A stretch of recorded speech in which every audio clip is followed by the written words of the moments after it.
અમારા ગામ તરેડમાં પૂજ્ય પુનિત બાપુના પવિત્ર દર્શન અને આશીર્વાદ મેળવવાનો મોકો મળ્યો અને તેમની સાથે આધ્યાત્મિક પ્રશ્ન જવાબ કરવાની પણ તક મળી. તો ચાલો આ પવિત્ર ક્ષણનો અનુભવ કરીએ. જય સિયારામ બાપુ. જય સિયારામ. અહીંયા બેસો તમારા સાનિધ્યમાં બાપુ. તમારી યુટ્યુબમાં હું બધી કથા સાંભળું છું. તમે જે હરિદ્વાર કથા કરેલી સાંભળેલી, ત્યાર પછી મહુવાની સાંભળેલી, તરેડની દરેક તમારી કથા હું સાંભળું છું. ઘણા સમયથી મને તમન્ના હતી કે જ્યારે યોગ બને તરેડ જાઓ ત્યારે બાપુના દર્શન કરવું, એમના આશીર્વાદ મેળવું. તો આજે શુભ દિવસ આવ્યો, સૌભાગ્ય પ્રાપ્ત થયું. મારા માટે તો બહુ શુભ ઘડી કહેવાય કે પ્રખ્યાત રામાયણ કથાકાર પૂજ્ય પુનિત બાપુના દર્શન થયા, એમની સાથે બેસી એમની સાથે વાતો કરવાનો મોકો મળ્યો. તો બાપુ ટૂંકમાં હું એટલું જ કહું છું કે મેં સાંભળ્યું છે કે મનુષ્ય જન્મ બહુ દુર્લભ છે. 84 લાખ જોડીમાં દુર્લભ મનુષ્ય જન્મ કીધો અને એમાં મોક્ષ માટે કીધો છે.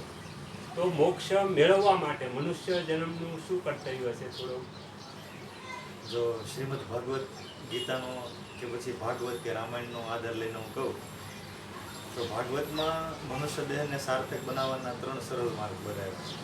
ત્યારે પરીક્ષિત રાજાએ સુખદેવજીને પૂછ્યું કે 7 દિવસમાં મારું મૃત્યુ થવાનું છે, એટલે 7 દિવસમાં જે હું સાધન કરી શકું, 7 દિવસમાં હું મૃત્યુને મહોત્સવ બનાવી શકું, આ દેહને સાર્થક કરી શકું, એવો તમે માર્ગ બતાવો. ત્યારે સુખદેવજી જે પરીક્ષિત રાજાને 3 માર્ગ બતાવ્યા એ જ મારે કહેવાના. પેલું કીધું કે સ્મરણ, બીજું કીધું શ્રવણ અને ત્રીજું કીધું કીર્તન. આ મનુષ્ય દેહને સાર્થક બનાવવાના સરળમાં સરળ માર્ગ છે.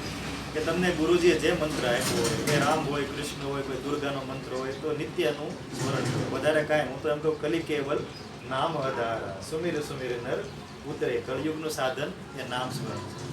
સવારે વહેલા જાગીને રામ નામને એક માળા થઈ જાય, સુતા પહેલા એક માળા થઈ જાય, એટલે આ દેહ સાર્થક થઈ જાય. બીજો કોઈ યત્ન પ્રયત્ન કરવાની જરૂર નથી.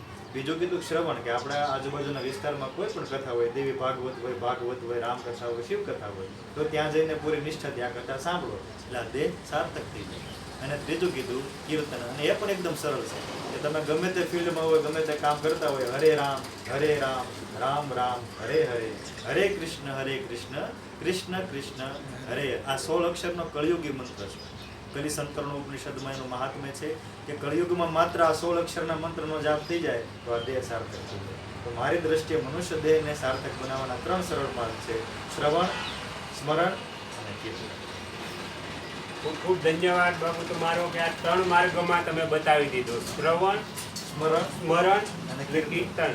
કલિયુગમાં 3 વસ્તુ જ કરવાની છે. બાપુએ બહુ ટૂંકમાં સાર બતાવી દીધો કે મનુષ્ય જન્મ સાર્થક કરવા માટે બીજી કાંઈ વધારે માથાકૂટ કરવાની જરૂર નથી. બાપુએ કીધું, પુનિત બાપુએ, કે આ 3 રસ્તા અપનાવી દો.